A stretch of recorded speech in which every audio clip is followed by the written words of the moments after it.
उत्तर प्रदेश जिला पंचायत चुनाव के नतीजे से बीजेपी गदगद है। 75 में से बीजेपी को 67 सीटें मिली हैं और विपक्ष का सूपड़ा साफ हो गया है। इन सब के बीच सबकी नजर थी मुजफ्फरनगर जिला पंचायत की सीट पर, जो किसान नेता राकेश टिकैत और नरेश टिकैत का गढ़ माना जाता है। यहां राकेश टिकैत की पार्टी भारतीय किसान यूनियन के उम्मीदवार की जमानत जब्त हो गई। इस सीट पर बीजेपी उम्मीदवार डॉक्टर वीरपाल निरवाल का मुकाबला करने के लिए टिकैत की भारतीय किसान यूनियन ने केंद्रीय मंत्री संजीव बालियान के भाई सत्येंद्र बालियान को अपना उम्मीदवार बनाया था और पूरे विपक्ष ने भाकियू को समर्थन किया था। फिर भी यह हार हुई है। और पंचायत चुनाव के नतीजों पर बात करने के लिए इस वक्त हमारे साथ भारतीय किसान यूनियन के राष्ट्रीय प्रवक्ता राकेश टिकैत जी खुद जुड़ गए हैं। बहुत स्वागत है आपका राकेश टिकैत जी एबीपी न्यूज पर। धन्यवाद सर, बड़ा सीधा सा सवाल है। कल जिस तरीके से नतीजे आए, आप तो दिल्ली के गेट पर ही बैठे रह गए सर, और योगी जी यूपी में खेती करके चले गए। 67 सीटें हाँ चले गए। वो गणित समझ में नहीं आया हमारे भी के जिला पंचायत सदस्य कम जीतते, कैंडिडेट ज्यादा जीतते, उनके अध्यक्ष ज्यादा बने। वो भी दिखा देते एक बार, या उस मास्टर से भाई हमको मिलवा दे गणित का, जो ऐसा टीचर है कि गाजियाबाद में 2 कैंडिडेट और पर्चा भरने वाला सामने कोई है नहीं। कौन सा गणित था वो नहीं बताया किसी ने।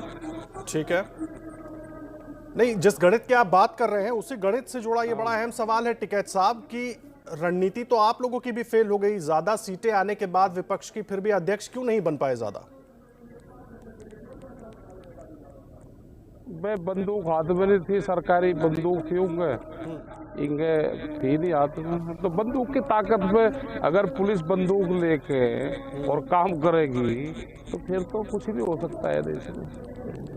नहीं तो आप ये कह रहे हैं सब कुछ बंदूक के दम पर ही हुआ है? और कहीं के दम पे हुआ।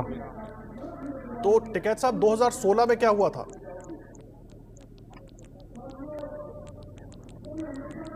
2016 में क्या हुआ था बताओ? 2016 के जो नतीजे थे वो किस दम पर आए थे? क्योंकि उस वक्त भी तो सत्ताधारी दल के सबसे ज्यादा नतीजे आए थे।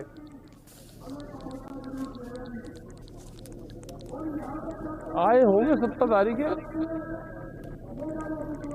लेकिन ऐसा हाल नहीं हुआ था जैसा ये था।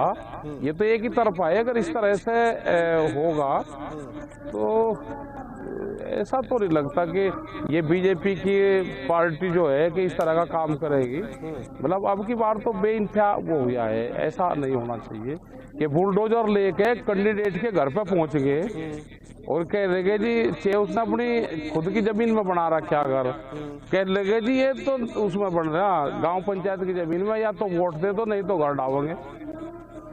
वो भी एक बार दिखा दो किस किस के कैंडिडेट के घर पे गई। सर, लेकिन आप लोग तो पहले से सड़क पर हैं। इस तरह से हो रहा था तो इसको जोर शोर से आवाज क्यों नहीं उठाई गई? एक बात, और बीजेपी को तो आप दोष दे रहे हैं, वो ठीक है, मैं उसको मानता हूं, लेकिन मेरा सीधा सा सवाल है कि रणनीति तो विपक्ष की भी थी ना, वो क्यों नहीं पूरी पुरजोर तरीके से लड़ पाई? नहीं, हमारा कोई विपक्ष है उससे कोई हमारा कोई वो है क्या? हम विपक्ष को इकट्ठा करते फिर रहे? हमारा काम है ये इकट्ठा करने का। सर, आप बंगाल गए, ये आप चुनाव है, ये एक किस्म से व्यक्ति नहीं, सुन लो बात जी। आप गलत जानकारी रखते हो, जनता को गलत जानकारी दोगे क्या? आप सही कर दीजिए सर। बंगाल में कौन से नेता से मिले हम वो बताओ। आप सही कीजिए। ना नहीं, बताओ। बंगाल में किस नेता से मिले हम? बंगाल आप गए थे, एयरपोर्ट की तस्वीरें भी सबने देखी थी, किससे आपसे मुलाकात? बंगाल में किस नेता से मिले? नहीं, हाँ, तो अगर कोई एयरपोर्ट पे आ गया वहां पे तो उसका क्या करा जाए? वहां की पुलिस मत आने देते। उस टाइम पे तो चुनाव थे, चुनाव आयोग के अंडर में सारे वे थे। हमारे पास कोई आ रहा था उसको मत आने देते। ठीक है, उसके बाद बताओ हम किससे मिले? ठीक है, चलिए, मैं ये चीज समझना चाहूंगा। मैं बड़ा सीधा सा सवाल कर रहा हूं। जिस तरीके से आप बीजेपी को दोष दे रहे हैं वो बिल्कुल आप दीजिए, मुझे उससे कोई दिक्कत नहीं, लेकिन मैं ये जानना चाहूंगा सर कि आप लोग जो रणनीति तो बनी होगी ना, मैं मुजफ्फरनगर का ही जिक्र कर लेता हूँ, रणनीति तो बनी थी ना। फिर गलत कह रहे आप। हमारी भारत सरकार से लड़ाई है हमारी किसी पार्टी से ही नहीं। उनकी तो सरकार ही नहीं है। जिनकी आप बात कर रहे हैं उनकी तो देश में सरकार ही नहीं है। उन्हें तो अपनी पार्टी बचानी है। अपने जो नेता उनके बंद है, हाउस अरेस्टिंग है, उनको छुटाना है। तो उन्हें तो बहुत काम है बीजेपी वालों को, तो उन्हें अपना काम कर लेने दो। वे तो जान बचाते फिर रहे अपनी। उनके नेता सारे बंद कर लिए। सरकार तो यहाँ मोदी सरकार है, उसको चला रही कॉर्पोरेट, बड़ी कंपनियां चला रही उसको। ठीक है और सर, तो किसी का ही नहीं कुछ। ठीक है टिकैत साहब, पंचायत चुनाव में मैं जरा मुजफ्फरनगर का जिक्र करना चाहता हूं। वहां पर आप लोगों ने संजीव बालियान साहब के भाई को सपोर्ट किया, सत्येंद्र बालियान को, लेकिन चूक कहां हो गई सर? वहां पर अपने गढ़ में भी आप लोग रणनीति ठीक नहीं बना पाए। जिला पंचायत सदस्य तो जीते जो आप लोगों के सब थे, फिर वो कैसे वोट चले गए उधर? ये अरे सब पता रहे हुए कैसे वोट जाते हैं। जब वहाँ पे अधिकारी अंदर एजेंट का काम करेंगे और उनके घर पर उनके परिवार को पकड़ कर रखेंगे, तो ऐसे ही होता है चुनाव में। तो ये इंडिपेंडेंट चुनाव होता है भाई, 20 वोट पड़ेगी, उनके परिवारों को गन पाउडर पर लेके और डल देता है वोट।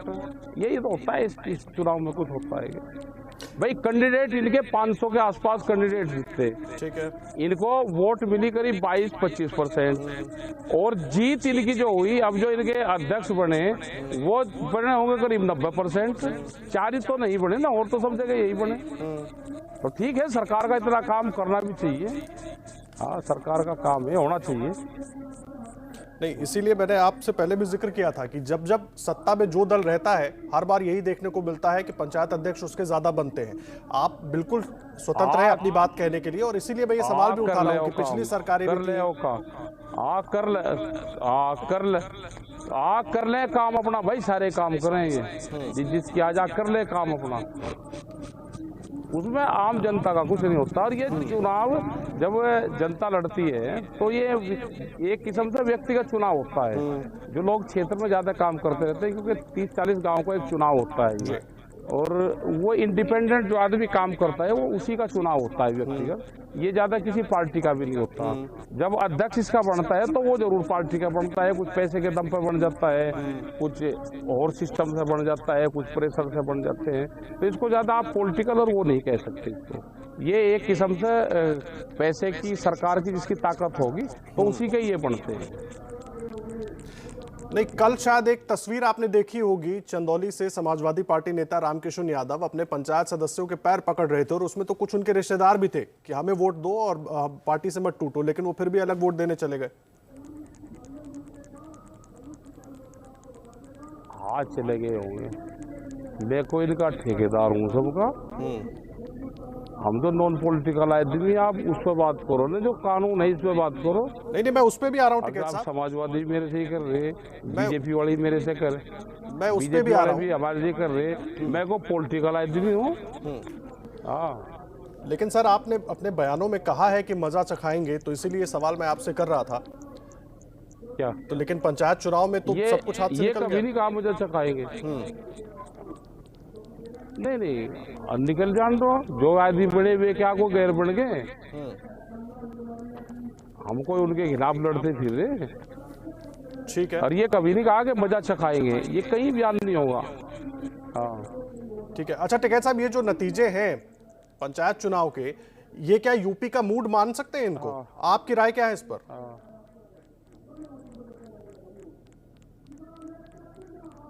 भाई, जनता तो नहीं, अगर खुला चुनाव होगा तो जनता तो वोट इनको दे नहीं रही, और तोड़ फोड़ कुछ ये कर लें तो उसकी बात दूसरी है।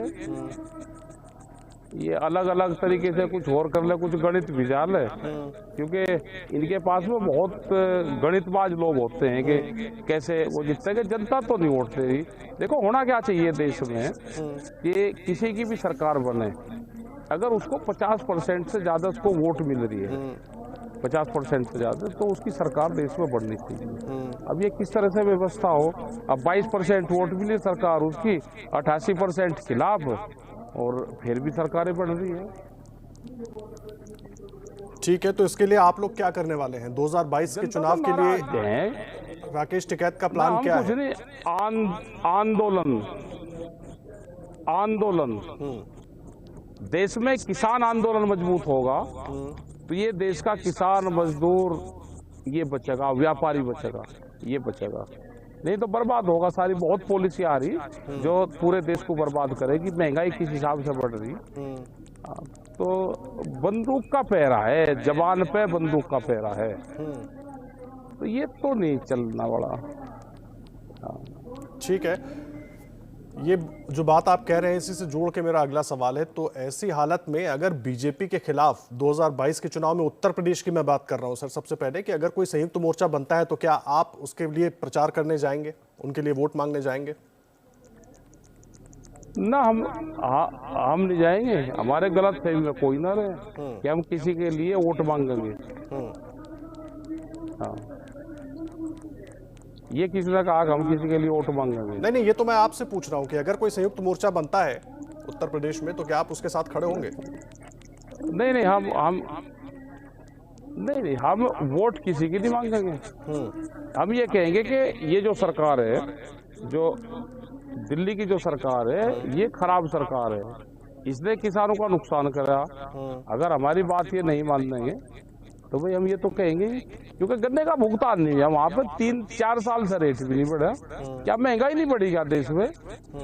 तनख्वाह भत्ते तो बढ़े ही होंगे, महंगाई भी बढ़ी होगी, डीजल पेट्रोल के रेट भी बढ़े होंगे, गैस के सिलेंडर के बढ़े होंगे, फसलें नहीं बिकती, ना गेहूं बिकता, ना धान बिकता, आधे रेट में बिक रहा। तो लगता नहीं कि गांव के लोग वोट देंगे। ये सवाल जरूर करेंगे इनसे। ठीक है, तो ये कह सकते हैं कि आप किसी के लिए वोट तो नहीं मांगेंगे लेकिन बीजेपी के खिलाफ प्रचार करेंगे, ये कह सकते हैं टिकैत साहब? उसकी नीतियों के खिलाफ प्रचार नहीं, हम कोई वो भंडेले हैं प्रचार करेंगे। ये है प्रचार करेंगे, हम प्रचार करते फिर रहे, हम ढोलकिया है प्रचार करते फिर रहे। हम अपनी बात कहेंगे कि इन्होंने नुकसान करा है। इनके जब राज आया इनका, तो ना गन्ने का भाव बढ़ा, आलू का किसान बर्बाद हुआ, फसलें अपनी आधे रेट में बेची है पूरे देश में, एमएसपी पे कानून नहीं बना। तो ये तो कह ही सकते हैं आंदोलन जी के लिए तो है, और जनता को वोट देनी, भाई जिसको वोट देनी है वो दे लगा। हाँ, ठीक है सर, मैं किसान आंदोलन पे आऊं उससे पहले एक बार मैं समझना चाहता हूं कि मुजफ्फरनगर में क्यों आप लोगों की हार हो गई? वहां तो आपका गढ़ कहा जाता है। हमारी कहीं हार नहीं हुई, हमारी कहीं हार नहीं हुई। तो वहां अध्यक्ष कहाँ बना पाया? जब गड़बड़ हो रही थी, चुनाव का बहिष्कार करके अपना के थे बाहर है जी, वहां अध्यक्ष तो नहीं बना पाया। क्या माहौल बनाना था, अंधा बनाना तो अध्यक्ष जो बन गया वही क्या को खराब बन गया। ठीक है, चलिए अब किसान आंदोलन पर आते हैं टिकैत साहब। कृषि मंत्री कई बार स्पष्ट कर चुके हैं कि उस पर आ जाओ जो सा काम कि कानून रद्द नहीं होगा। कृषि मंत्री कई बार कह चुके हैं। आप लोग बातचीत को तैयार नहीं हो रहे हैं, तो फिर रास्ता निकलेगा कैसे? वो कानून रद्द नहीं कर रहे हैं, आप कह रहे हैं कि जब तक रद्द नहीं होगा हम बातचीत नहीं करेंगे, तो रास्ता कैसे निकलेगा? नहीं, वो कंडीशन लगाते हैं। देश का किसान ना कमजोर है, ना था है और ना रहेगा। ये कान खोल के दिल्ली सरकार सुन ले। जब तक ये कंडीशन लगाते रहेंगे ना, तो किसान तो बात करने जाएगा नहीं भाई। कंडीशन इनको वापसी लेनी पड़ेगी। इनको ये कहना पड़ेगा कि कमरे में बैठ के बातचीत होगी। ये बाहर से कंडीशन लगावे। वो पुरानी एक कहावत है गांव की कि मेरा पतराड़ा तो वहीं पड़ेगा, खुंटा भैंस का वहीं गड़ेगा, और भाई जो पंच कहेंगे वो बात मान लूंगा, लेकिन अपना खुंटा नहीं पाड़ने का। तो भाई जब ये कह रहे हैं कि हम भाई खुंटा तो पाड़ देंगे नहीं और बात कर लो, जब आपने जज ने फैसला सुनाई दिया तो फिर कहीं की तारीख लग रही, भाई अपना ऑर्डर देकर अपने एक तरफ करो। लेकिन टिकैत साहब, किसी को तो पहला कदम उठाना पड़ेगा ना। जब तक बातचीत के टेबल पे हम नहीं बैठेंगे तब तक रास्ता, कोई भी रास्ता कहां से निकलेगा? तो हम क्या मने कर रहे हैं? वे दरवाजा खोल लेंगे, उसके दरवाजे के बाहर बैठे हुए हम। वे दरवाजा खोलते ही, दिल्ली के दरवाजे जैसे ही खोल लेंगे हम, उसके बाहर बैठे हुए हमें बुला लो जब बात कर रही हो। लेकिन इस कंडीशन पर नहीं कि आ जाओ लाठी ले गए, लाठी के खोदे से बुलाना चाह रहे, उससे तो नहीं आएंगे। प्यार से बुलाएंगे, बैठकर टेबल पर बात होगी, प्लेन टेबल होगी, प्लेन पेपर होंगे। पहले लिखत पढ़त करे हुए पर तो नहीं हम जाते भाई वहां पे।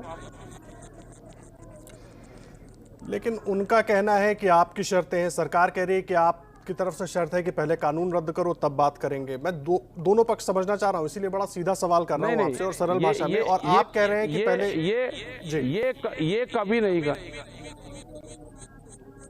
ये कभी नहीं कहा कि पहले कानून रद्द करो जब हम बात करेंगे, ये नहीं कहा। ठीक है, हमने कहा कि कानून वापसी लो, बात कर लो, ठीक है। तो वो अंदर बात होगी कमरे में।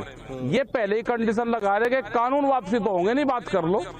हाँ, हमारी कंडीशन नहीं कि हम बात जब करेंगे जब कानून वापसी हो जाएंगे, ये कंडीशन लगाते हैं कि कानून वापसी तो नहीं होंगे और बात कर लो। तो ऐसे कैसे हो जाएगा? ठीक है। अब तो संसद का सत्र भी शुरू होने वाला है, तो क्या अपनी बात एक बार फिर अलग तरीके से, नए तरीके से पहुंचाने की कोशिश करेंगे आप लोग?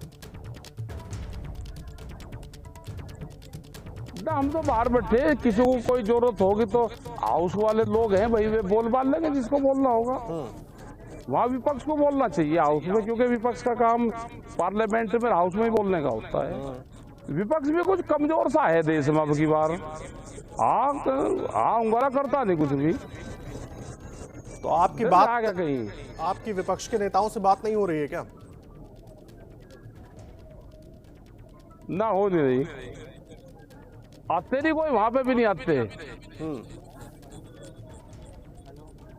तो फिर कैसे, जिस संसद में बात पहुंचाने की बात हो रही है टिकैत साहब, कैसे पहुंचेगी आप लोगों की आवाज? मैं इसलिए पूछ रहा हूं क्योंकि अब सत्र शुरू होने वाला है और अगर आप लोग अपनी बात गंभीरता से पहुंचाना चाह रहे हैं तो ये एक मौका होगा आपके लिए।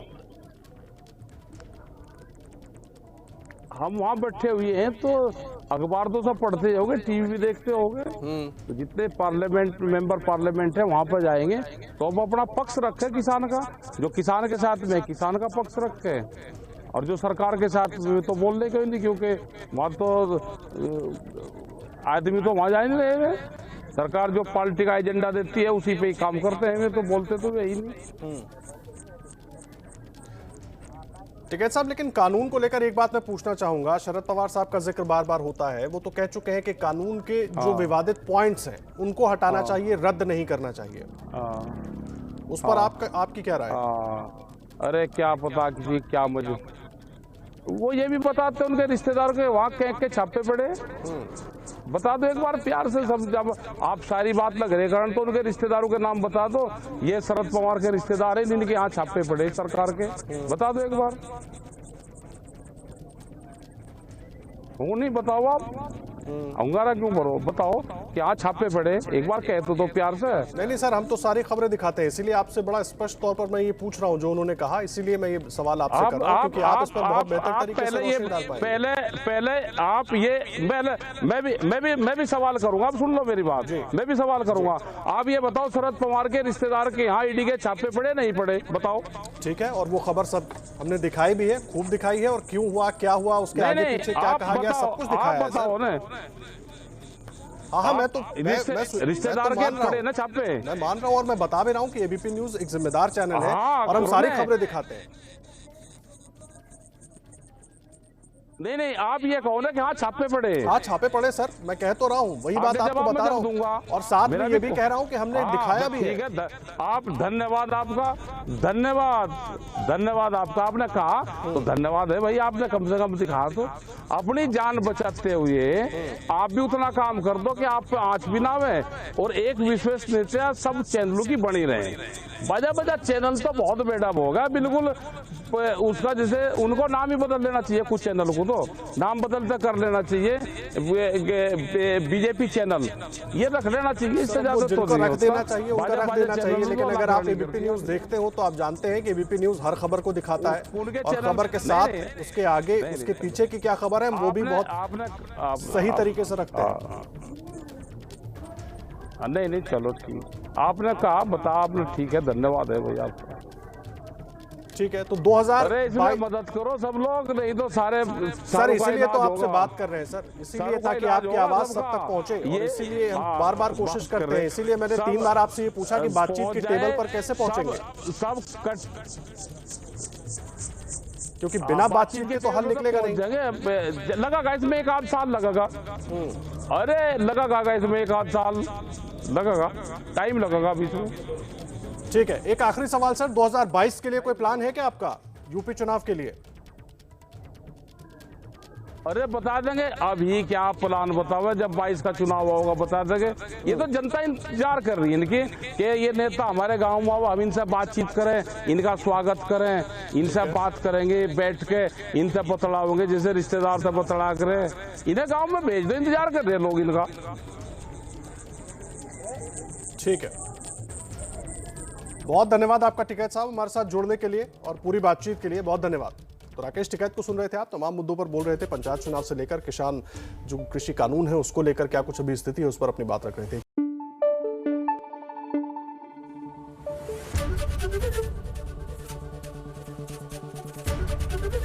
एबीपी न्यूज आपको रखे आगे।